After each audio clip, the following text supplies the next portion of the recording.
नमस्कार, मी श्वेता अंकले. तरुण भारत न्यूज बुलेटिनमध्ये आपल्या सर्वांचे स्वागत. आता पाहूया ठळक घडामोडी. डीसीसी बँकेच्या कर्मचाऱ्यावर झालेल्या हल्ल्याप्रकरणी आरोपींना अद्याप अटक न झाल्याने भाजपने काँग्रेस सरकारवर जोरदार हल्लाबोल केला आहे. पोलीस प्रशासन हे काँग्रेस सरकारचे बाहुले झाले असून कायदा सुव्यवस्था पूर्णतः कोलमडली आहे असा आरोप भाजप ग्रामीण जिल्हाध्यक्ष सुभाष पाटील यांनी केला. आज सोमवारी बेळगाव येथे आयोजित पत्रकार परिषदेत बोलताना त्यांनी सांगितले की अथणीचे आमदार लक्ष्मण सवदी यांच्या मुलाने व समर्थकांनी डीसीसी बँक कामगार संघटनेचे अध्यक्ष निंगप्पा करेन्नावर यांच्यावर प्राणघातक हल्ला केला. गुन्हा दाखल झाल्यानंतरही अद्याप कोणतीही अटक झाली नाही. हे काँग्रेस सरकारचा दबाव असल्याचे स्पष्ट निदर्शक आहे. माजी आमदार संजय पाटील यांनी सांगितले की राज्यात काँग्रेसची गुंडगिरी वाढली असून पोलीस ठाणे पक्षाच्या कार्यालयासारखी वागू लागली आहेत.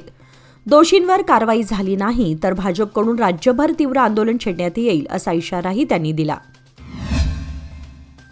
बेळगाव गोवा महामार्गावरील गोवा हद्दीत येणाऱ्या मुलमपासून 1 किलोमीटर अंतरावर असणाऱ्या कासावली येथे वास्को येथून इडकल येथे जाणारी कर्नाटक राज्य परिवहन मंडळाची बस त्याचबरोबर बेळगाव येथून फोंडा येथे जाणाऱ्या ट्रकचा समोरासमोर अपघात झाल्याने बसमधील 3 जण जखमी झाले आहेत. सदर अपघात रविवारी रात्री 9:30च्या दरम्यान घडला असून स्थानिक माहितीनुसार कंटेनर चालक अधिक मद्यपान केल्यामुळे कंटेनरचा ताबा सोडून बसला धडक दिल्याचे सांगण्यात आले. या घटनेची नोंद कुळे पोलीस स्थानकात झाली आहे. बेळगाव जिल्ह्यामध्ये भटकी कुत्रे व जनावरांचा उपद्रव दिवसेंदिवस वाढत चाललाय. कालच बेळगाव शहरातील 2 वेगवेगळ्या भागात कुत्र्यांच्या हल्ल्याच्या घटना घडल्याने नागरिकांमध्ये भीतीचं वातावरण निर्माण झालं आहे. या पार्श्वभूमीवर जिल्हाधिकारी मोहम्मद रोशन यांनी तातडीची महत्त्वाची बैठक बोलावली. या बैठकीमध्ये सर्वोच्च न्यायालयाने दिलेल्या आदेशांची प्रभावी अंमलबजावणी करण्यावर भर देण्यात आला. बैठकीस महापालिका, पोलीस प्रशासन, पशुसंवर्धन विभाग, आरोग्य विभाग तसेच सामाजिक कार्यकर्ते उपस्थित होते. भटक्या प्राण्यांमुळे होणारे अपघात, संसर्गजन्य रोग व नागरिकांच्या सुरक्षिततेचा प्रश्न गांभीर्याने घेत तातडीने उपाययोजना राबवण्याचे निर्देश जिल्हाधिकाऱ्यांनी संबंधित विभागांना दिले. जनजागृती मोहीम, कुत्र्यांचे लसीकरण, नसबंदी व पुनर्वसन केंद्रांची स्थापना ही कामे प्राधान्याने हाती घेण्याचे ठरवण्यात आले. नागरिकांच्या आरोग्य व सुरक्षिततेच्या दृष्टीने प्रशासन तात्काळ पावले उचलणार असल्याची ग्वाही यावेळी देण्यात आली. महाराष्ट्र कर्नाटक सीमा प्रश्नासंदर्भात बुधवार दिनांक 21 जानेवारी रोजी सर्वोच्च न्यायालयात मूळ दाव्याची सुनावणी होणार आहे. या दाव्याला बळकटी देण्यासाठी उच्चाधिकार समितीची बैठक बोलावण्यासाठी अनेक वेळा पत्रव्यवहार केला, परंतु याबाबत कोणतीही कार्यवाही महाराष्ट्र सरकारकडून झालेली दिसत नाही. याउलट कर्नाटक सरकार मात्र आक्रमक भूमिका घेत असल्यानं महाराष्ट्र सरकारच्या भूमिकेबाबत मध्यवर्ती मये समितीच्या पदाधिकाऱ्यांनी महाराष्ट्राचे उपमुख्यमंत्री एकनाथ शिंदे यांच्याकडे नाराजी व्यक्त केली. रविवारी सातारा येथे झालेल्या अखिल भारतीय मराठी साहित्य संमेलनात उपमुख्यमंत्र्यांची भेट घेऊन त्यांच्यासमोर सीमाप्रश्नाकडे गांभीर्याने लक्ष देण्याची मागणी करण्यात आली. सर्वोच्च न्यायालयातील सुनावणी संदर्भात महाराष्ट्र सरकारच्या वतीने पूर्वतयारी, वरिष्ठ वकिलांच्या बैठका, साक्षीदारांची शपथपत्रे याबाबत रणनीती ठरवण्यासाठी उच्चाधिकार समितीची बैठक घेण्याची मागणी करण्यात आली होती. परंतु महाराष्ट्रातील लोकप्रतिनिधी निवडणुकांमध्ये व्यस्त असल्याने त्यांच्याकडून चालढकल केली जात आहे. या संदर्भात संताप व्यक्त करण्यात आला. बेळगाव ऑफ रोड ॲडव्हेंचरच्या वतीने नानावडी अंगडी कॉलेज रोड येथे आयोजित करण्यात आलेल्या auto meet biker meet and greet कार्यक्रमाला शहरासह परिसरातील बाईक प्रेमींनी मोठ्या संख्येने उपस्थिती लावली. हजारो दुचाकी प्रेमींमुळे परिसरात उत्साहाचे वातावरण निर्माण झाले होते. या कार्यक्रमात बायकरांसाठी तुमची बाईक ओळखा, बाईक उचलणे, reverse riding, radius turning, trail ride आणि स्लो स्पीड रायडिंग अशा कौशल्याधारित स्पर्धांचे आयोजन करण्यात आले होते. प्रवेश मोफत ठेवण्यात आला होता. तसेच महिला बायकरांसाठी विशेष पदकांची घोषणा करण्यात आल्याने महिलांचा सहभागही लक्षणीय प्रमाणात दिसून आला. कार्यक्रमाचे मुख्य आकर्षण ठरले पुण्याहून आलेले नामवंत बाईक स्टंट रायडर अंकित गुप्ता. त्यांनी सादर केलेल्या थरारक स्टंट्सनी उपस्थित प्रेक्षकांची मने जिंकली. 2006 पासून स्टंट क्षेत्रामध्ये कार्यरत असलेल्या अंकित गुप्ता यांनी ऑल इंडिया स्तरावर चॅम्पियनशिप पटकावली असून बँकॉकसह परदेशातही आपल्या कौशल्याचा ठसा उमटवला आहे. सध्या गाजत असलेल्या धुरंधर या चित्रपटासह अनेक सिनेमांमध्ये आपण स्टंट सादर केल्याचे त्यांनी यावेळी सांगितले. या कार्यक्रमामुळे बेळगावातील दुचाकी प्रेमींमध्ये नवचैतन्य निर्माण झाले असून अशा उपक्रमांचे स्वागत होत असल्याचे चित्र पाहायला मिळाले. खासबाग सर्कल येथील आठवडा बाजारात वाढती गर्दी, वाहतूक कोंडी आणि चोरीच्या घटनांवर नियंत्रण ठेवण्यासाठी पोलीस आणि लोकप्रतिनिधींनी पुढाकार घेतला आहे. रविवारी भरणाऱ्या या बाजारात नागरिकांच्या तक्रारी वाढल्याने ट्रॅफिक एसीपी निकम यांनी रहदारी पोलिसांसह पाहणी केली. यावेळी नगरसेवक रवी साळुंखे उपस्थित होते.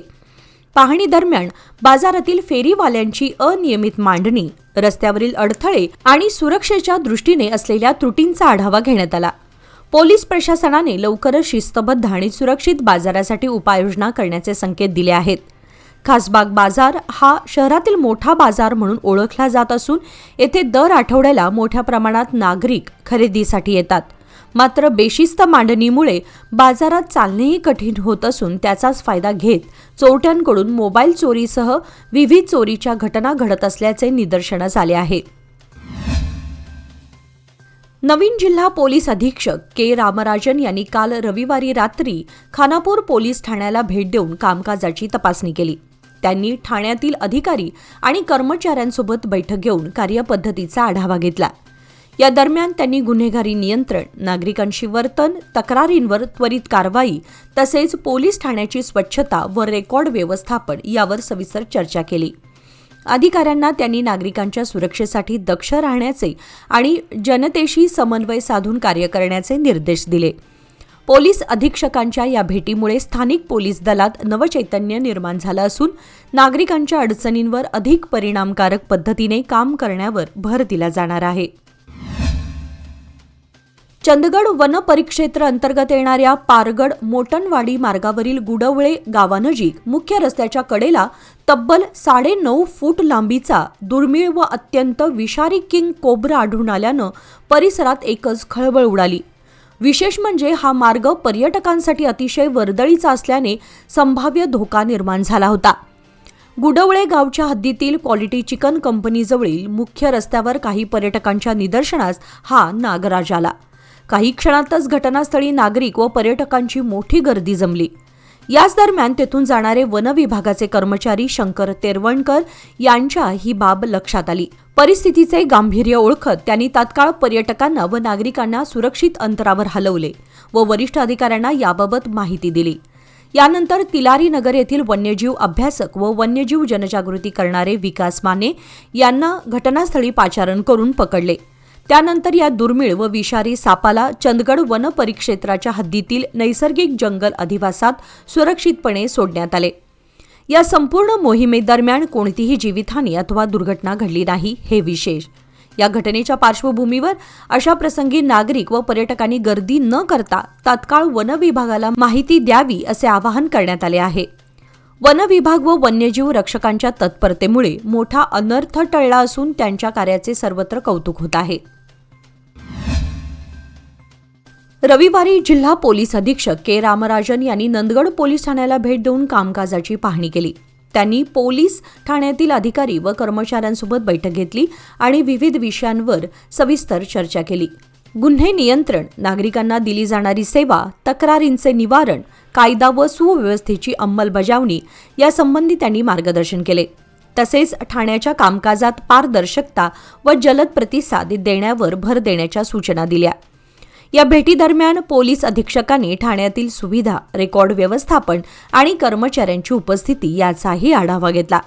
त्यांच्या या भेटीमुळे पोलीस कर्मचाऱ्यांमध्ये उत्साहाचे वातावरण निर्माण झाले आहे.